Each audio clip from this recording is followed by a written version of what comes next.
Good morning student.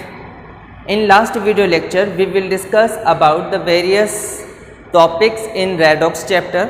Today we will discuss about continue our chapter. Our topic is balancing of oxidation number. ये एक बहुत important topic है students. इस topic से related कोई ना कोई एक क्वेश्चन 101% आपसे हर एग्जाम्स में पूछा जाता है और यही जो चैप्टर है, यही टॉपिक है बैलेंसिंग ऑफ इक्वेशन. इसमें आपको मिनिमम 3 मार्क्स का क्वेश्चंस जो है आपको देखने को मिलता है. चलिए अब अपन बात करते हैं. देखिए बैलेंसिंग इक्वेशन क्या होती है. जैसे कि 10th क्लास में आप लोगों ने पढ़ा हुआ है कि बैलेंसिंग का मतलब ये है कि reactant side and product sides है ना. जो रिएक्टेंट साइड है और जो प्रोडक्ट साइड है वहाँ पर नंबर ऑफ मॉलिक्यूल्स जो कि पार्टिसिपेट कर रहे हैं केमिकल रिएक्शंस के अंदर वो इक्वल होने चाहिए. जितने नंबर ऑफ मॉलिक्यूल्स यहाँ पर या जितने नंबर ऑफ एलिमेंट्स या जितने number of particles reactant side में है उतने ही नंबर ऑफ जो पार्टिकल्स हैं वो कहाँ होने चाहिए, आपके प्रोडक्ट साइड में होने चाहिए. क्योंकि आप लोग जानते हैं कि मास can not be created nor be destroy. ठीक है, तो उसके अकॉर्डिंग आपको क्या करना होता है, यहाँ पर जो ऑक्सीडेशन और रिडक्शन रिएक्शंस होती है इनको आपको बैलेंस करना होता है. यहाँ पर मेथड जो है थोड़ा डिफरेंट होता है. 10th क्लास के अंदर आप सिर्फ उनको मल्टीप्लाई करते हो और मल्टीप्लाई करने के बाद जो है रिएक्शन को बैलेंस कर देते हो. लेकिन यहाँ स्टूडेंट्स मेथड जो है थोड़ा डिफरेंट होता है. यहाँ ऑक्सीडेशन रिडॉक्स या ऑक्सीडेशन और रिडक्शन रिएक्शंस की बात हो रही है तो यहाँ पर टोटली 2 मेथड्स यूज में लिए जाते हैं.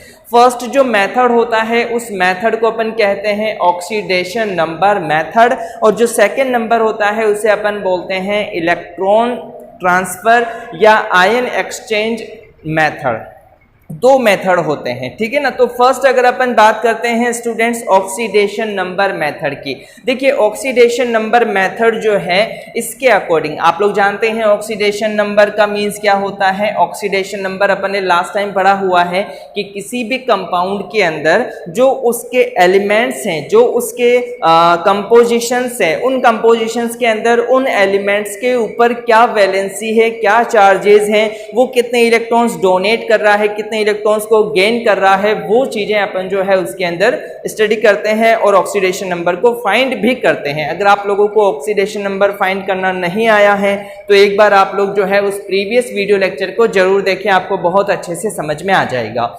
देन उसके बाद oxidation method, oxidation number method. देखिए यहाँ पर कुछ रूल्स हैं जो मैंने यहाँ पर लिखे हैं 1 2 3 4 5 रूल्स हैं, 5 स्टेप्स हैं. इन 5 स्टेप्स 5 रूल को आप फॉलो करते हुए किसी भी केमिकल इक्वेशन को क्या कर सकते हैं, बैलेंस कर सकते हैं. ठीक है, चलिए अब यहाँ पर जैसे आपके एनसीईआरटी बुक के अंदर एक क्वेश्चन दिया हुआ है उसी को लेते हुए अपन क्या कर सकते हैं, इन रूल्स को भी समझते हुए जाएंगे और किस तरह से अपन यहाँ पर इनको ऑक्सीडेशन या किस तरह से अपन इनको बैलेंस करते हैं वो भी समझते हुए चलेंगे. जैसे आपके क्वेश्चन दिया हुआ है right the net ionic equation. यहाँ पर आपको ये बात याद रखनी है कि इक्वेशन कौन सी पूछ रहा है, वो आयनिक इक्वेशन पूछ रहा है, ना कि मॉलिक्यूलर इक्वेशन पूछ रहा है. 10th क्लास तक अपन जो पढ़ते हुए आए हैं स्टूडेंट्स वो सारी मॉलिक्यूलर इक्वेशंस के ही एग्जाम्पल थे. वहां पर आपको आयनिक इक्वेशन देखने को बहुत कम या न के बराबर मिलती है. फॉर रिएक्शन ऑफ K2Cr2O7 यानी कि आपको एक तो ये दे रखा है K2Cr2O7. आपको पता होना चाहिए ये जो K2Cr2O7 है इसका नेम क्या होता है, पोटेशियम डाइक्रोमेट. तो मैं यहाँ इसका नेम लिख देता हूँ. ये क्या होता है, पोटेशियम डाइक्रोमेट. ये पोटेशियम डाइक्रोमेट होता है. थोड़ा सा और इसके बारे में आपको मैं बताऊं कि जैसे ही आप इसका सॉल्यूशन लेते हो यानी कि इसको आप आयनिक सॉल्यूशन, यानी सॉल्यूशन कब बनते हैं, जब या आयनिक इक्वेशन जो होती है वो हमेशा सॉल्यूशन में ही रिप्रेजेंट की जाती है. तो यहाँ पर जैसे ये आपके पास एक K2Cr2O7 है तो जैसे ही ये सॉल्यूशन में आएगा तो यहाँ से 2 तो K+ आयंस बाहर निकल जाएंगे, साथ ही साथ एक Cr2O7 2- यानी कि क्रोमेट आयन भी बाहर निकल जाएगा. ठीक है। तो यहाँ पर ये इसकी आयन्स हुए। अब उसके बाद विथ Na2SO3 यानी कि आप K2Cr2O7 की रिएक्शन किसके साथ देखना चाहते हैं, Na2SO3 के साथ। अब यहाँ पर जैसे ये Na2SO3 है तो Na2SO3 का नेम हो जाएगा सोडियम सल्फाइड, ठीक है। अब ये जो सोडियम सल्फाइड है इसको भी अगर आप तोड़ोगे तो ये कैसे टूट जाएगा, 2 तो Na+ आयन देगा और साथ ही साथ क्या देगा, ये SO3 2- आयन्स भी दे देगा, ठीक है। अब यहाँ पर ये जो रिएक्शन हो रही है, अच्छा ये दोनों तो क्या हो गए, रिएक्टेंट हो गए कि भाई ये दोनों ही रिएक्ट कर रहे हैं इन एसिड सॉल्यूशन में। ये भी इंपॉर्टेंट बात है स्टूडेंट्स के सॉल्यूशन कौन सा लिया हुआ है, एसिड, यानी कि जो मीडियम है केमिकल रिएक्शन का वो कौन सा है, एसिडिक मीडियम है, ठीक है। गिव क्रोमियम आयन, जिससे कि क्या मिल रहा है, प्रोडक्ट आपको क्या मिल रहा है, क्रोमियम आयन। क्रोमियम का मतलब होता है Cr और इसके ऊपर कितना चार्ज है वो बताया हुआ है यहाँ पर 3rd, तो मतलब ये क्रोमियम 3rd+ आयन्स आपको मिल रहा है। देन उसके बाद क्या मिल रहा है, साथ ही साथ सल्फेट आयन भी आपको मिल रहा है।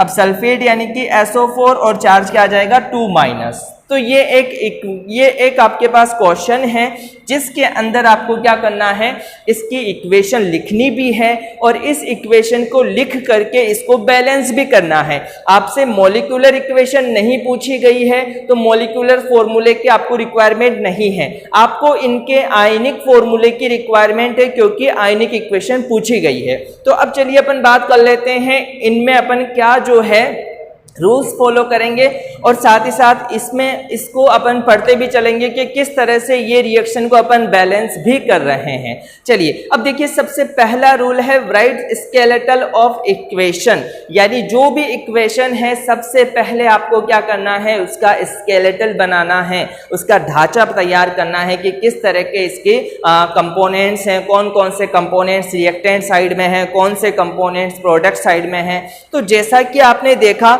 कि K2Cr2O7 और Na2SO3 दोनों ही रिएक्ट कर रहे हैं। अब जब दोनों ही रिएक्ट कर रहे हैं तो आप एक काम करो, इनके जो है पॉजिटिव को तो हटा दो, पॉजिटिव को हटा दो और देन उसके बाद यहाँ पर आप क्या ले लो, इनके दोनों नेगेटिव ले लो और जैसे ही आप नेगेटिव लेते हो तो क्या बन जाएगा, Cr2O7 2- प्लस SO3 2-, क्योंकि अपन देख चुके हैं यहाँ पर कि ये जो K2Cr2O7 है ये कैसे टूट रहा है, यहाँ से नेगेटिव आयन क्या निकल रहा है, क्रोमेट आयन निकल रहा है, ठीक है। फिर उसी तरह से यहाँ से सल्फाइड आयन निकल रहा है, तो ये आपने इन दोनों को यहाँ लिख दिया रिएक्टेंट साइड में। देन उसके बाद एरो का साइन लगा दिया और प्रोडक्ट साइड में आपके क्या बन रहा है, तो आपने पता किया कि इस क्वेश्चन में आपको दे रखा है क्रोमियम आयन बन रहा है और सल्फेट आयन बन रहा है।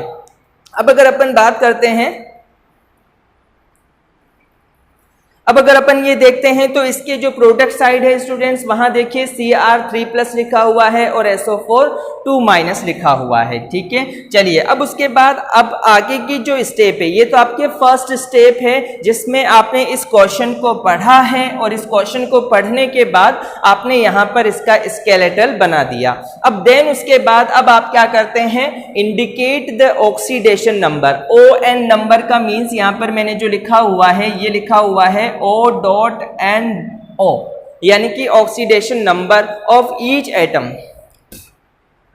तो जितने भी एटम्स इसमें हैं उन सभी का आपको क्या करना है, ऑक्सीडेशन नंबर लिखना है। जैसे यहाँ पर अगर अपन बात करें, इसी रिएक्शन को मैंने वापस यहाँ लिख दिया है। अब ये जो इक्वेशन है, इस इक्वेशन में आप देखिए ये जो क्रोमियम आयन है, इस क्रोमियम आयन पर चार्ज कितना हो रहा है, ऑक्सीडेशन कितना है, तो अपन जानते हैं इसका +6 होता है। अगर नहीं पता है आप लोगों को तो देखिए इसके साथ क्या जुड़ा हुआ है, ऑक्सीजन जुड़ा हुआ है और ऑक्सीजन पर क्या होता है, -2 होता है, ठीक है। और वो -2 जब इस पर गिरेगा तो क्या हो जाएगा, +2 हो जाएगा।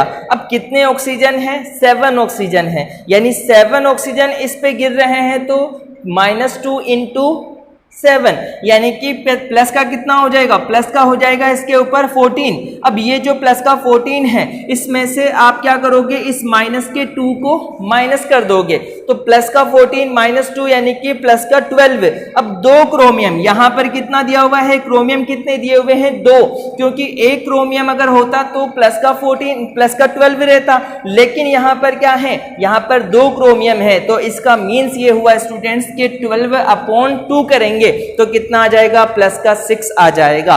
तो इस तरह से अपन क्या निकालेंगे, इसका ऑक्सीडेशन नंबर निकाल करके इसको इंडिकेट करेंगे। ऑक्सीडेशन नंबर बहुत इंपॉर्टेंट है, आपको अच्छे से आना चाहिए स्टूडेंट्स, उसकी प्रैक्टिस आप लोग बार बार करें।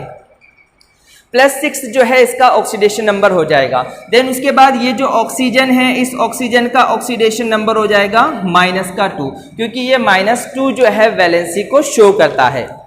फिर उसके बाद ये जैसे सल्फर है, अब सल्फर का जैसे आपको निकालना है तो वही मेथड यहाँ पर भी यूज लेंगे। जैसे एक ऑक्सीजन का -2 होता है तो 3 का कितना हो जाएगा, -6।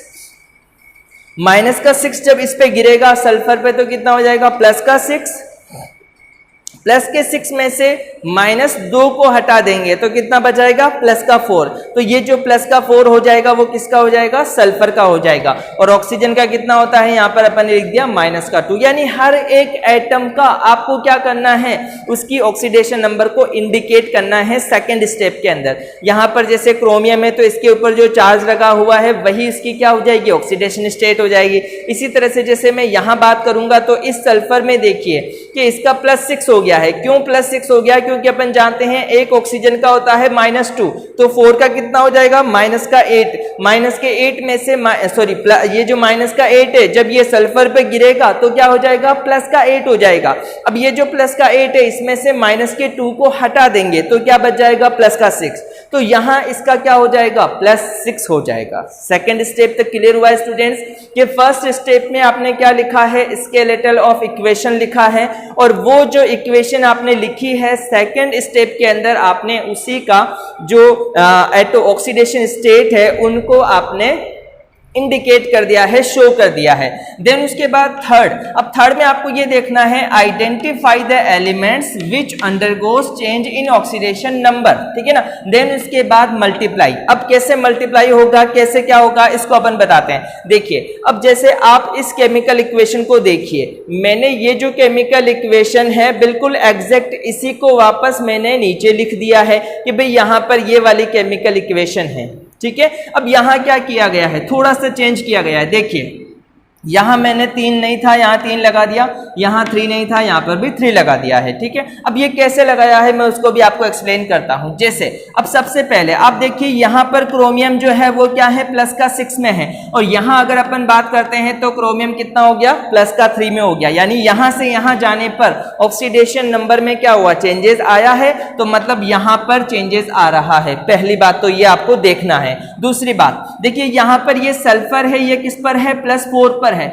और यहां पर ये जो सल्फर है वो किस पर है, यहां पर +6 में है। तो यहां से यहां जाने पर इस सल्फर के अंदर भी क्या आ रहा है, चेंजेस आ रहा है। तो अब यहां अपन ये देखते हैं, देखो यहां से यहां जाने पर डिक्रीज हुआ है कि +6 था, +3 हो गया, मतलब क्या हो गया, डिक्रीज हो गई, ऑक्सीडेशन नंबर क्या हो गई, डिक्रीज हो गई। तो आपने यहां पर ये लिखा कि यहां से यहां जाने पर क्या हो रहा है, डिक्रीज इन ऑक्सीडेशन नंबर। अब कितना डिक्रीज हुआ कि भाई यहां पर कितना है, 6 है, और यहां पर कितना है, 3 है, यानी कि 3 का डिक्रीज हुआ है। लेकिन देखिए यहां पर कितना है, 2 है, और यहां पर कितना है, 1 है। तो इसका मतलब ये हुआ कि 3 डिक्रीज हुआ पर 2 एटम, यानी कि 3 × 2 पर एटम हो जाएगा यहां पर, ठीक है। अब यहां अगर अपन बात करते हैं, देखो यहां से यहां चलने पर अगर अपन देखते हैं तो यहां पर भी क्या हुआ है, इंक्रीज हुआ है। अब कितना इंक्रीज हुआ है, तो भाई सीधी सी बात, इंक्रीज ऑक्सीडेशन नंबर +2 पर एटम, यानी कि पर एटम पर +2 का इंक्रीमेंट हुआ है। अब आपको क्या करना है, यहां पर ये जो है क्रोमियम वाला पार्ट यहां से कितना आया है, 3 आया है। इस 3 से आपको क्या करना है, दूसरे वाले रिएक्टेंट और प्रोडक्ट साइड में क्या करवा देना है, मल्टीप्लाई करवा देना है। दूसरे वाले यानी कि जो क्रोमियम तो ये वाला है, इसके अलावा दूसरा कौन सा है, SO3 है और यहाँ पर SO4 है यानी सल्फर वाला। तो यहाँ पर आप क्या करोगे, इन दोनों को 3 से मल्टीप्लाई करवा दोगे। तो जैसे यहाँ पर 3 से मल्टीप्लाई किया तो इसके आगे 3 लग गया, इसको भी आपने 3 से मल्टीप्लाई किया तो इसके आगे भी आपने 3 लगा दिया। ठीक है, समझ में आया आप लोगों को। देन इसके बाद balance all atoms except hydrogen and oxygen. आपको बैलेंस करने हैं सारे एटम्स को, हाइड्रोजन और ऑक्सीजन को छोड़ दो इन दोनों के अलावा। जैसे ये रिएक्शन थी आपके पास Cr2O7 3s2 और Cr, और ये क्या है ये, ठीक है। अब देखिए एक तो क्या है आपके पास क्रोमियम है, क्रोमियम इधर कितने हैं 2 हैं, ठीक है। ऑक्सीजन को तो छोड़ना है अभी, सल्फर, सल्फर कितना है 3 है, तो यहाँ पर 3 सल्फर लिखा हुआ है, ठीक है। अब यहाँ पर क्रोमियम एक ही था तो अपन ने क्या कर दिया, इसके आगे 2 लगा दिया, इससे क्या हो गया क्रोमियम यहाँ पर बैलेंस हो गया। दिन उसके बाद यहाँ पर कितना है S3, तो यहाँ पर भी कितना है S3 है। तो इसका मतलब ये हुआ कि आपने सल्फर को और क्रोमियम को क्या कर दिया है, बैलेंस कर दिया है। चलिए देन उसके बाद reaction proceed in acidic medium. अब क्योंकि अपन ने देखा था स्टूडेंट्स, मैंने आपको कहा था याद रखना अगर एसिडिक मीडियम है तो इंपॉर्टेंट याद रखना है। अब ये जो एसिड है, मतलब अगर एसिडिक मीडियम के अंदर केमिकल रिएक्शन हो रही है तो आपको क्या करना होगा, आपको H2O को ऐड करना है किस साइड में, प्रोडक्ट साइड के अंदर, यानी H2O add in product side and H+ add in reactant side, यानी कि आपको H2O को तो प्रोडक्ट की साइड में ऐड करना है और H+ आयंस जो है इनको रिएक्टेंट साइड में आपको ऐड करना है। अब जैसे यहाँ पर ये केमिकल इक्वेशन थी अपनी, ठीक है। अब इस केमिकल इक्वेशन में अपन ने H2O को ऐड किया। अब H2O को ऐड किधर करना है, प्रोडक्ट साइड में ऐड करना है। प्रोडक्ट साइड कौन सी होती है, एरो के उस तरफ। अब देखिए ऑक्सीजन को कैसे ऐड अपन करेंगे, तो इसके लिए अपन को क्या करना होगा, ऑक्सीजन को या H2O के इतने मॉलिक्यूल ऐड करेंगे जिससे कि ऑक्सीजन को बैलेंस हो जाए, ऑक्सीजन की क्वांटिटी बैलेंस हो जाए। जैसे अपन बात करते हैं यहाँ पर 7 ऑक्सीजन है और 7 और ये कितने हो रहे हैं 9, 3 into 3 कितना हो गया 9 हो गया। तो यानी कि 9 + 7 यानी कि कितना हो गया 16 हो गया। टोटल ऑक्सीजन इस साइड में कितने हैं, यहाँ पर इस साइड में 16 ऑक्सीजन है आपके पास, ठीक है। देन इसके बाद आप यहाँ पर पहले ऑक्सीजन को काउंट कर लीजिए, कितने हैं 3 into 4 यानी कि 12। अब आपको कितने ऑक्सीजन और चाहिए, 4 ऑक्सीजन और चाहिए 16 करने के लिए। तो आप क्या करोगे, उतने ही वाटर मॉलिक्यूल को ऐड करा दोगे। तो 4H2O को मैंने ऐड करा दिया। अब उससे क्या हो गया कि ऑक्सीजन यहाँ पर भी 16 हो गए और यहाँ पर भी 16 हो गए। तो इस तरह से ऑक्सीजन क्या हो गया, बैलेंस हो गया। तो ऑक्सीजन को बैलेंस करने के लिए आपको देखना होगा कि वहां पर एसिडिक मीडियम है या बेसिक मीडियम है। तो अब उसके बाद जो अपना जो H+ आयंस अपन को क्या करना है, बैलेंस करना है। तो अब जैसे ही H+ आयन बैलेंस करेंगे तो वहां कितने हाइड्रोजन है, 8 हाइड्रोजन है। तो इस तरफ क्या कर दीजिए, 8H+ आयंस रख दीजिए। तो ये केमिकल इक्वेशन क्या हो जाएगी, एक बैलेंस्ड केमिकल इक्वेशन हो जाएगी। देखिए स्टूडेंट्स बहुत इंपॉर्टेंट है, एनसीईआरटी से रिलेटेड डायरेक्ट क्वेश्चन पूछ लिया जाता है कि इस केमिकल इक्वेशन को आप बैलेंस कीजिए, ठीक है। तो आप लोग इसका स्क्रीनशॉट ले लीजिए, नोट्स में भी मैंने आप लोगों को ये प्रोवाइड करवा दिए हैं और आप लोग इसको बार बार समझने की कोशिश कीजिए, इसको प्रैक्टिस करें, बार बार इसकी प्रैक्टिस करें और आई थिंक मेरे हिसाब से आपको अच्छे से समझ में भी आ गया होगा। अगर कहीं कोई प्रॉब्लम रह गई है तो इस वीडियो को आप एक बार वापस से शुरू से देखने की। देन इसके बाद अपन जो है नेक्स्ट जो अपना मेथड है जिसको अपन आयन एक्सचेंज मेथड या ऑक्सीडेशन हाफ या रिडक्शन हाफ मेथड भी कहते हैं। यस स्टूडेंट्स, अब अपना जो सेकंड मेथड है बैलेंसिंग ऑफ केमिकल इक्वेशन का, ये एक बहुत इंपॉर्टेंट मेथड है, आयन इलेक्ट्रॉन या हाफ इक्वेशन मेथड। इसी को अपन ऑक्सीडेशन और रिडक्शन हाफ रिएक्शन मेथड भी बोलते हैं। तो यहाँ पर आपको क्या करना है, सबसे पहली बात, सपोज आपके पास एक इक्वेशन दे रखी है या कोई क्वेश्चन आपको इस तरह से दे रखा है, suppose we are to balance the equation showing the oxidation of Fe2+ ions. सबसे पहली बात, एक तो आपको क्या दिया हुआ है Fe2+ ions to Fe3+ ions, यानी Fe2+ आयंस जो है वो किस में कन्वर्ट हो रहा है रिएक्शन के अंदर, Fe3+ आयंस के अंदर कन्वर्ट हो रहा है। By dichromate ions. अब यहाँ पर दूसरा जो दिया हुआ है वो क्या दिया हुआ है, बाई डाइक्रोमेट आयंस, यानी अगर डाइक्रोमेट आयन भी रिएक्टेंट है और ये भी रिएक्टेंट है तो फिर यहाँ से ये प्रोडक्ट बन रहा है एक तो, ठीक है। देन उसके बाद in acidic medium where in Cr2O7, है ना, where two Cr2O7 are reduced to Cr3+, यानी कि ये जो डाइक्रोमेट है आयंस है, ये डाइक्रोमेट आयंस रिएक्ट हो करके क्या हो रहा है, रिड्यूस हो रहा है Cr3+ आयंस के अंदर। क्वेश्चंस को समझने की कोशिश करें। यहाँ पर दो रिएक्टेंट है, एक रिएक्टेंट है Fe2+ आयंस, एक है Cr2O7 2- आयन। जब ये दोनों रिएक्टेंट रिएक्ट कर रहे हैं तो Fe2+ आयंस तो किस में कन्वर्ट हो रहा है, Fe3+ आयंस में कन्वर्ट हो रहा है, और ये जो Cr2O7 2- आयंस है वो किस में कन्वर्ट हो रहा है, Cr3+ के अंदर कन्वर्ट हो रहा है। और ये जो रिएक्शन हो रही है वो कौन से मीडियम में हो रही है, एसिडिक मीडियम के अंदर हो रही है। तो अब यहाँ पर भी कुछ स्टेप्स आपको फॉलो करनी है। जैसे first step first right skeletal, यानी फर्स्ट जो अपन ने स्केलेटल वहां पर भी देखा था वही इक्वेशन में यहाँ पर भी करना है। तो इक्वेशन आपको लिखनी है, तो रिएक्टेंट साइड में आपको रिएक्टेंट लिखने हैं, प्रोडक्ट साइड में आपको प्रोडक्ट लिखने हैं। अभी मैंने बताया रिएक्टेंट कौन कौन से हैं, Fe2+ है और Cr2O7 2- है, और इधर प्रोडक्ट में Fe3+ है और Cr3+ है। चलिए second step, separate oxidation and reduction half.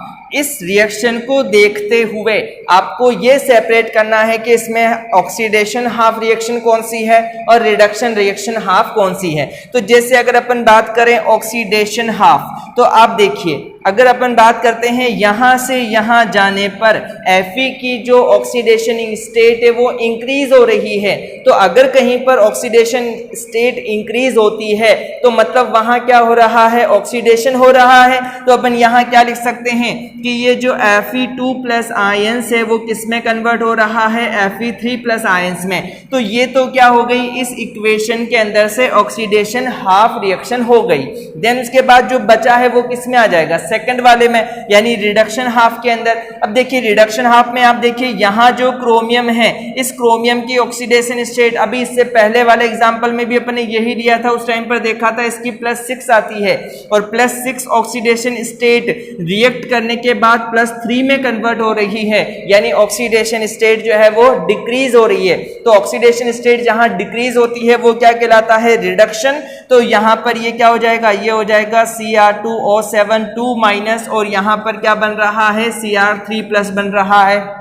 चलिए देन उसके बाद balance the atom except hydrogen and oxygen. अब आपको क्या करना है, इन दोनों इक्वेशन को देखना है, और इन दोनों इक्वेशन में से क्या कोई अनबैलेंस है, क्या कोई एलिमेंट ऐसा है, हाइड्रोजन और ऑक्सीजन को छोड़ दो, इनके अलावा कोई एलिमेंट ऐसा है जो बैलेंस नहीं है, जो रिएक्टेंट साइड और प्रोडक्ट साइड में इक्वल नहीं है। तो आप देखिए जब आप यहां देखते हो तो यहां पर Fe भी 1 है, यहां पर भी Fe कितना है, 1 है, लेकिन यहां अगर अपन बात करते हैं तो क्रोमियम कितना है, 2 है, और यहां पर क्रोमियम कितना है, 1 है। तो अगर अपन इसको बैलेंस करेंगे तो Cr2O7 2- एरो करके 2Cr3+ लिख सकते हैं।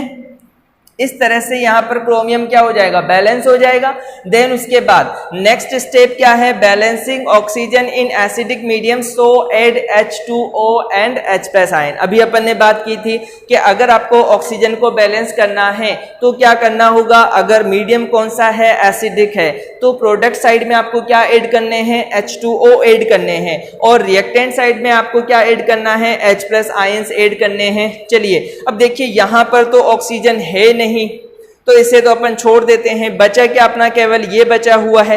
तो इसके अंदर अपन ऑक्सीजन को क्या कर देते हैं, बैलेंस कर देते हैं। इस इक्वेशन के अंदर ऑक्सीजन को बैलेंस कर देते हैं। तो अपन ने यहाँ पर ये लिखा है कि जैसे Cr2O7 2- सॉरी एरो करके आपने कर दिया, इसमें यहाँ पर थोड़ा सा अपन आगे से करते हैं एरो को, ये एरो थोड़ा सा आगे से स्टार्ट कर दिया, और यहाँ पर क्या है, ये है आपका 2Rc3+। अब देखिए यहाँ पर ऑक्सीजन 7 है बट यहाँ कोई भी ऑक्सीजन नहीं है, तो आप क्या करोगे, प्रोडक्ट साइड में आपको क्या ऐड करना है, H2O ऐड करना है, यानी कि कितने ऑक्सीजन चाहिए मुझे 7, तो मैंने क्या कर दिया 7 H2O को ऐड कर दिया है, ठीक है। देन उसके बाद आपको H+ आयन भी ऐड करने हैं, तो आप देखिए इस तरफ कोई H+ आयन नहीं है और यहाँ पर क्या है 14 हाइड्रोजन आयन, हाइड्रोजन एटम है, तो अपन ने क्या कर दिया यहाँ पर 14H+ कर दिया है, ठीक है। चलिए अब देखिए स्टूडेंट्स, जब अपन बात करते हैं add electron in one side of balancing charge, आपको क्या करना है, इलेक्ट्रॉन्स को बैलेंस करने के लिए, चार्ज को बैलेंस करने के लिए इलेक्ट्रॉन का एडिशन करना है। अब कैसे एडिशन करेंगे, जैसे अपन सबसे पहले इस वाली में देखते हैं, ये आपके पास क्या है ऑक्सीडेशन हाफ है, Fe2+ है और ये क्या है Fe3+ है। अगर मैं यहाँ पर एक इलेक्ट्रॉन ऐड कर दूं तो यहाँ पर एक माइनस कम हो जाएगा, यानी कि 3+ है, और यहाँ से एक माइनस का गया तो कितना हो गया 2+ का हो गया, तो ये भी 2+ का हो जाएगा और ये भी 2+ का हो जाएगा। तो देखा जाए तो दोनों का चार्ज क्या हो जाएगा, इक्वल हो जाएगा। तो वो चीज अपन यहां लिखते हैं, थोड़ा सा मैं इसको ऊपर लिख रहा हूं, यहां पर add electrons in one side for balancing